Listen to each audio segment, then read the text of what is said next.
হওয়া প্রার্থীরা আজ থেকে আপিল শুরু করেছেন। রাজধানীর আগারগাঁওয়ের নির্বাচন কমিশন সচিবালয়ে উপস্থিত হচ্ছেন তারা।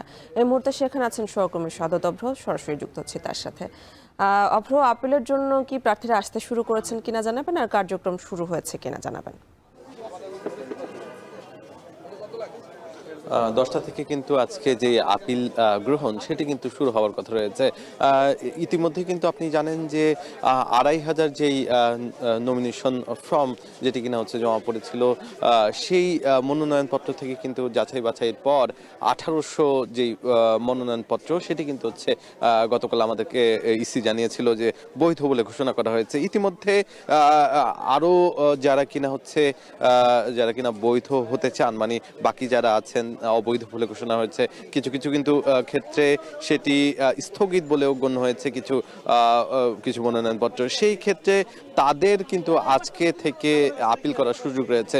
তারা তাদের যে আইনজীবী তাদেরকে সাথে নিয়ে আসতে পারেন, তার পাশাপাশি তার পক্ষে যে যুক্তিতর্ক সেটি কিন্তু উপস্থাপন করতে পারেন আজকের দিনে। এবং এর এই পুরো যেই আপিলের বিষয়টি এটি কিন্তু চলবে ঠিক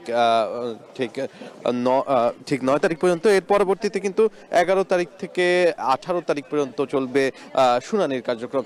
আজকে মূলত যেই বিভিন্ন অঞ্চল ভিত্তিক বুথ করা হয়েছে এই নির্বাচন কমিশনের সচিবালয়ে, এখানে আমরা দেখতে পাচ্ছি এখনই কার্যক্রম শুরু হতে যাচ্ছে। 10টা থেকে শুরু হওয়ার কথা রয়েছিল, এখন কিন্তু আমরা দেখছি যারা কিনা স্বতন্ত্র প্রার্থী এবং বিশেষ করে যাদের মনোনয়নপত্র অবৈধ বলে ঘোষণা করা হয়েছে তাদের বেশিরভাগই কিন্তু হচ্ছে স্বতন্ত্র প্রার্থী, যার কারণে এখানে আমরা সকাল থেকে প্রায় 8টা-9টা থেকে আসতে দেখেছি যারা কিনা স্বতন্ত্র প্রার্থী। তাদের সাথে আমরা যখন কথা বলেছি তারা বলছিলেন যে তাদের খুব ছোট ছোট সূক্ষ্ম কারণে কিন্তু এই যে তাদের যেই মনোনয়নপত্র সেটি কিন্তু হচ্ছে বাতিল বলে গণ্য করা হয়েছে, যার ফলে তারা কিন্তু বলছেন যে কোনো মুহূর্তে তাদের কথা যদি শোনা হয় তাহলে কিন্তু এই ছোট ছোট বিষয় নির্বাচন কমিশন নিশ্চয়ই ছাড় দিবে বা তাদেরকে যুক্তিতর্ক উপস্থাপন করার সুযোগ দিলে সেই ক্ষেত্রে কিন্তু তাদের পক্ষ থেকে শুনলে নিশ্চয়ই তারা এই নমিনেশন পত্র বৈধ বলে গণ্য হবে।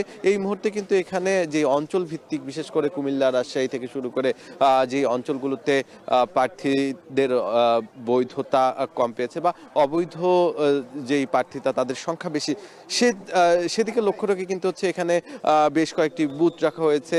কেন্দ্রীয় মানে ঢাকার জন্য কিন্তু আলাদা করে বুথ রাখা হয়েছে।